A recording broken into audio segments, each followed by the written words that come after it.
Olá a todos, e a quem esta notícia chegar, vamos a uma notícia da íntegra da primeira delação de Mauro Cid com acusações contra Bolsonaro. Notícia que você vai encontrar no portal Página 3, na seção política. Vejamos. São Paulo, Folha Press. No depoimento que embasou a primeira parte da delação que implicou Jair Bolsonaro, PL, na investigação da trama golpista, o ex-ajudante de ordens Mauro Cid afirmou à Polícia Federal, em agosto de 2023, que o ex-presidente trabalhava com duas hipóteses para reverter o resultado da eleição do presidente Lula, PT. Essa notícia, apesar dela ser de hoje, 26 de janeiro de 2025, estão sendo divulgadas as delações ou a delação em que Mauro Cid depõe à Polícia Federal ainda em 2023. Uma dessas hipóteses seria encontrar fraudes nas urnas, o que um grupo próximo a Bolsonaro não conseguiu fazer, e outra seria convencer as Forças Armadas a aderirem a um golpe de Estado. Conforme a íntegra do depoimento obtido pelo colunista Hélio Gaspari, Cid citou grupos próximos a Bolsonaro que eram radicais em maior ou menor grau, com alguns deles apoiando diretamente a realização do golpe. O tenente-coronel cita como parte da ala mais radical e que conversava constantemente com o ex-presidente, instigando-o para dar um golpe de Estado, a ex-primeira-dama Michele Bolsonaro e o deputado federal Eduardo Bolsonaro, PL São Paulo. Ambos já aventados para concorrer à presidência nas eleições de 2026, uma vez que Jair Bolsonaro segue inelegível. Depois do primeiro depoimento de agosto de 2023, que consolidou a delação, Cid prestou novos depoimentos ao longo dos meses à Polícia Federal para fornecer mais detalhes e ajustar dúvidas da investigação. O relatório final foi concluído no final de 2024, quando Bolsonaro e outras 36 pessoas foram indiciadas sob suspeita de participação na trama golpista. Depois, mais 3 militares também foram indiciados. Michele e Eduardo ficaram de fora da lista final contra quem a PF considerou haver indícios suficientes para prosseguir com a acusação. Leia a íntegra do depoimento à PF que embasou a primeira delação de Mauro Cid contra Bolsonaro. A transcrição abaixo mantém os erros de português e de digitação, assim como a disposição de letras maiúsculas e minúsculas que constam do documento. Então agora vamos à leitura deste documento, a delação, em que Mauro Cid depõe contra Bolsonaro, ou pelo menos informa o que ele sabe a respeito. Vejamos. O colaborador Mauro César Barbosa Cid, assessorado por seus advogados, manifestou a intenção de colaborar, nos termos da Lei 12.850 de 2013, com as investigações desenvolvidas no âmbito dos inquéritos policiais 2020-0075332, CGCINT, DIPPF, e uma sigla aqui que eu não sei o que significa, ING 4781-DF, e 2021-000-0052-061, CGINT, DIPPF, inquérito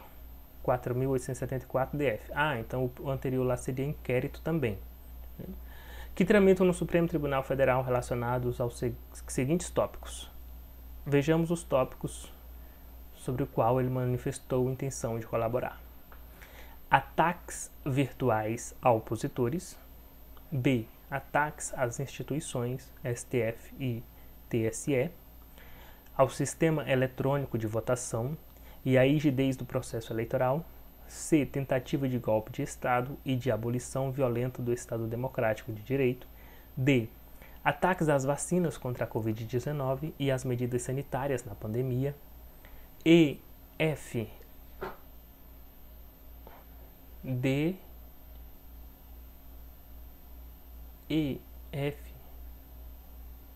uso da estrutura do Estado para obtenção de vantagens, o qual se subdivide em F1, uso de suprimentos de fundos, faltou a letra E lá, e cartões corporativos para pagamentos de despesas pessoais, e F2, inserção de dados falsos de vacinação contra a Covid-19 nos sistemas do Ministério da Saúde para falsificação de cartões de vacinas, e F3, desvio de bens de alto valor patrimonial entregues por autoridades estrangeiras ao ex-presidente da República, Jair Messias Bolsonaro, ou agentes públicos a seu serviço, e posterior ocultação com fim de enriquecimento ilícito. G. Outros tópicos que possam surgir no transcorrer da investigação. Então, esses aqui são os tópicos aos quais ele se propõe a colaborar. A presente oitiva não exaure a coleta de dados relativos aos fatos apurados, em razão da dimensão da investigação referente aos eixos de atuação. O presente ato de colaboração será gravado em mídia audiovisual para garantir a fidelidade das informações prestadas, podendo seu conteúdo ser utilizado nas referidas investigações. Ademais, também será reduzido a termo como forma de facilitar o acesso ao conteúdo pelo juízo e demais atores.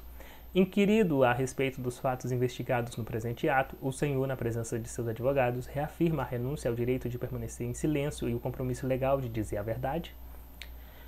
Ao que não temos a resposta, né? Continuando, a Polícia Federal conduz investigação que apura a prática de atos relacionados a uma possível tentativa de execução de um golpe de Estado e a abolição violenta do Estado Democrático de Direito ocorrido após o resultado do segundo turno das eleições presidenciais de 2022. Nesse sentido, indagado sobre os elementos que têm conhecimento em relação aos referidos fatos investigados, o já citado Mauro Cid respondeu que, depois que acabou o período eleitoral, o então presidente Jair Bolsonaro recebia diversas pessoas, sempre no Palácio da Alvorada, que as pessoas que visitavam o então presidente formavam 3 grupos distintos, que tinha um grupo bem conservador, de linha bem política, que aconselhava o presidente a mandar o povo para casa e colocar-se como um grande líder da oposição, que diziam que o povo só queria um direcionamento, que para onde o presidente mandasse o povo iria, que o grupo era formado pelo senador Flávio Bolsonaro, o AGU Bruno Bianco, Ciro Nogueira, então ministro da Casa Civil, e o brigadeiro Batista Júnior, então comandante da Aeronáutica. O AGU é advogado-geral da União. Que o outro grupo era formado por pessoas moderadas, que, apesar de não concordar com o caminho que o Brasil estava indo, com abusos jurídicos, prisões, e não concordar com a condução das relações institucionais que ocorriam no país, entendiam que nada poderia ser feito diante do resultado das eleições, que qualquer coisa em outro sentido seria um golpe armado, que representaria um regime militar por mais 20 ou 30 anos, que esse grupo era totalmente contra isso, que o grupo que se subdividia em 2, que um primeiro grupo era composto basicamente por generais da ativa que tinha mais contato com o então presidente da República, Jair Bolsonaro, que eram pessoas que o então presidente mais gostava de ouvir, que o grupo era composto pelo comandante do Exército, General Freire Gomes, pelo General Arruda, chefe do DSC, Departamento de Engenharia e Construção, pelo General Teófilo, chefe do COTER, Comando de Operações Terrestres, pelo General Paulo Sérgio, então ministro da Defesa, que esse grupo temia que o grupo radical trouxesse um assessoramento e levasse o presidente Jair Bolsonaro a assinar uma doideira, que o General Freire Gomes estava muito preocupado com essa situação, com o que poderia acontecer com esse pessoal que ia para o Palácio da Alvorada, que estavam preocupados com o grupo radical que estava tentando convencer o então presidente a fazer alguma coisa, um golpe. Que havia um outro grupo de moderados que entendia que o ex-presidente deveria sair do país. Que o próprio colaborador sugeriu que o ex-presidente deveria sair do país. Que o grupo era composto pelo Paulo Junqueira, empresário do agronegócio, que financiou a viagem do presidente para os Estados Unidos, por Naban Garcia, que ocupou algum cargo na Secretaria de Agricultura, e por fim o senador Magno Malta, que tinha uma posição mais radical e se juntou ao referido grupo entendendo que o presidente deveria deixar o país. Que o terceiro grupo, denominado pelo colaborador como radicais, era dividido em 2 grupos. Nessa brincadeira de primeiro e segundo grupo dividido em terceiro e quarto grupo, nós já estamos com quase 10 grupos aqui, né? Então esse terceiro grupo, denominado pelo colaborador como radicais, era dividido em 2 grupos. Que o primeiro subgrupo, menos radicais, que queriam achar uma fraude nas urnas. E o segundo grupo de radicais era a favor de um braço armado, que gostariam de alguma forma incentivar um golpe de Estado, que queria que ele assinasse o decreto, que acreditavam que quando o presidente desse a ordem, ele teria apoio do povo e dos CACs, que romantizavam o artigo 142 da Constituição Federal como fundamento para o golpe de Estado. CACs é sigla para atirador, caçador e o que mais? Caçador, atirador e colecionador, né? Que o primeiro grupo que defendia a identificação de uma possível fraude nas urnas era o que o ex-presidente mais pressionava. que Jair Bolsonaro que queria uma atuação mais contundente do general Paulo Sérgio em relação à Comissão de Transparência das Eleições montada pelo Ministério da Defesa. Mauro Cid também afirmava que Jair Bolsonaro queria que o documento produzido fosse duro, que o grupo era composto pelo general Pazuello, pelo presidente do PL Valdemar da Costa Neto, pelo major De Nicolle e por um grupo de pessoas que prestavam assessoramento técnico, que nessa época, após o segundo turno, recebiam muitas informações de fraudes, que o presidente repassa as possíveis denúncias para os generais Pazuello e Paulo Sérgio para que fossem apuradas, que o grupo tentava encontrar algum elemento concreto de fraude, mas a maioria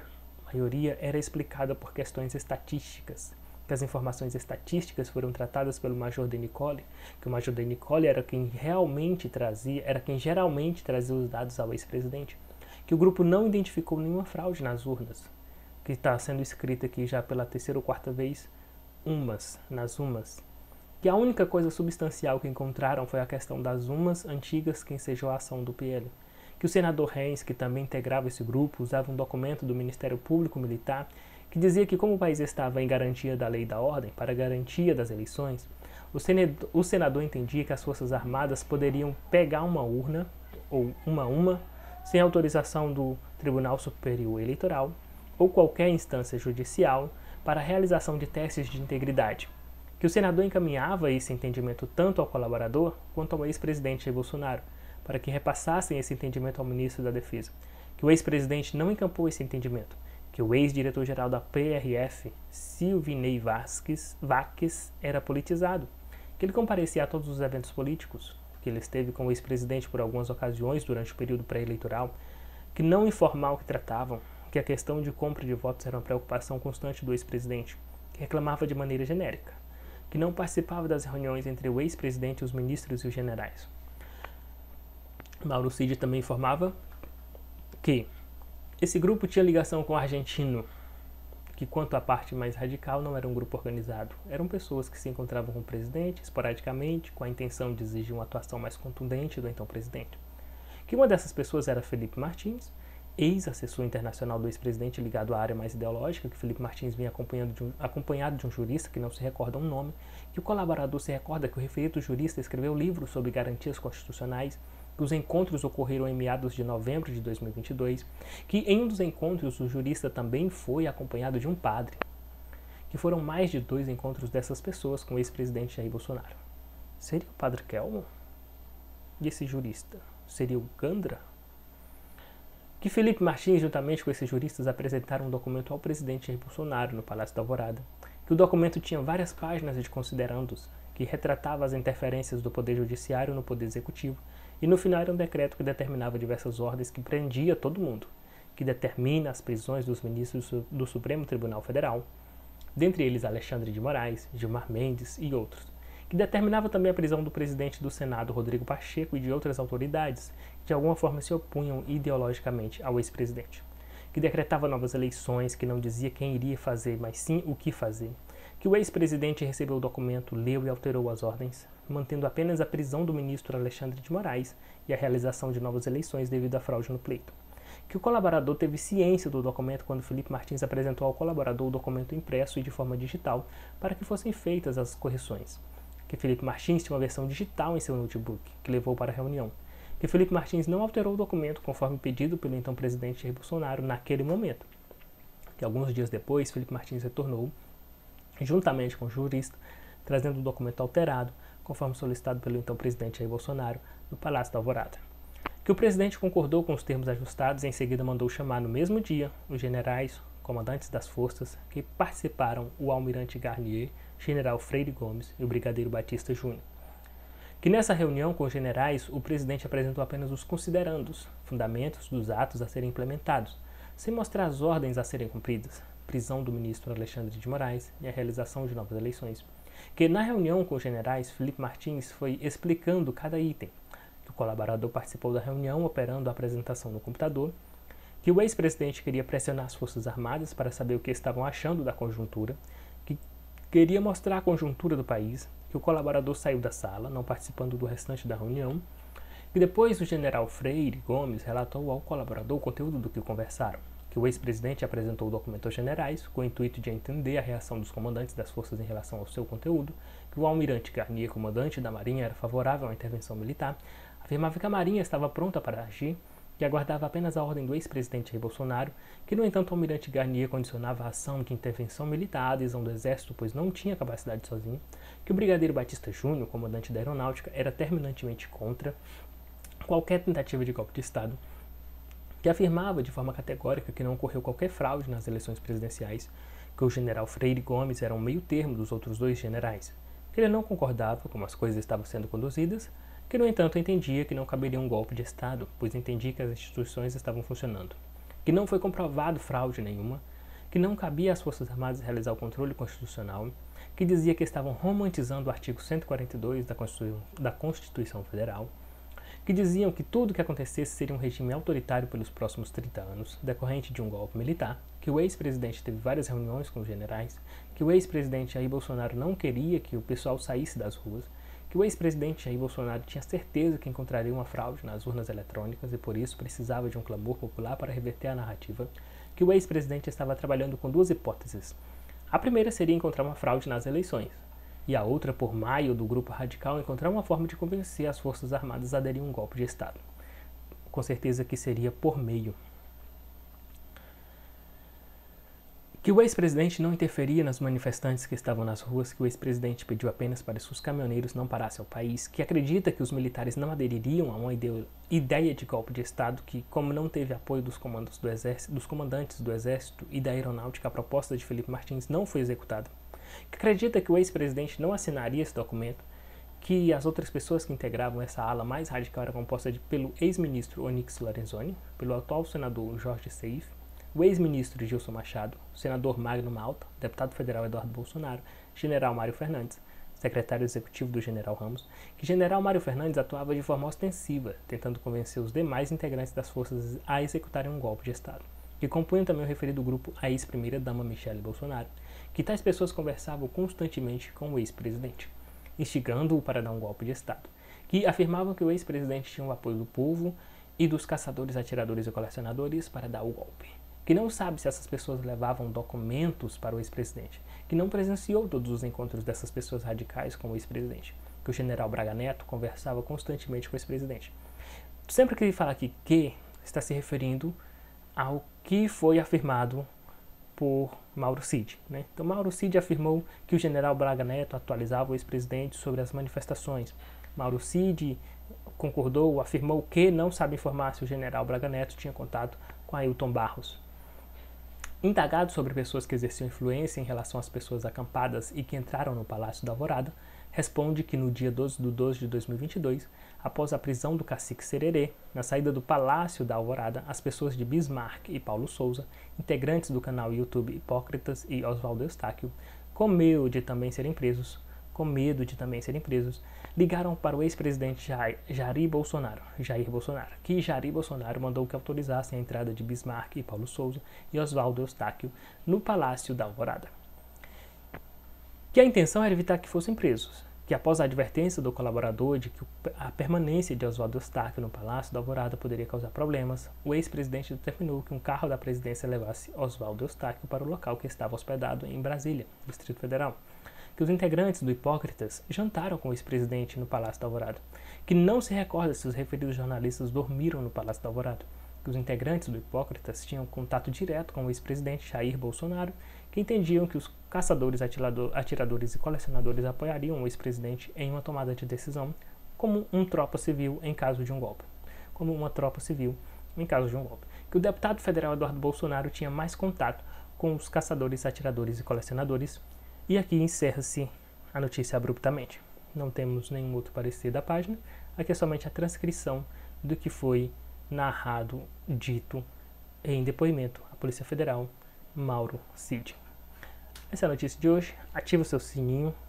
ative o sininho de notificações, deixe um dedo no like aí e inscreva-se no canal.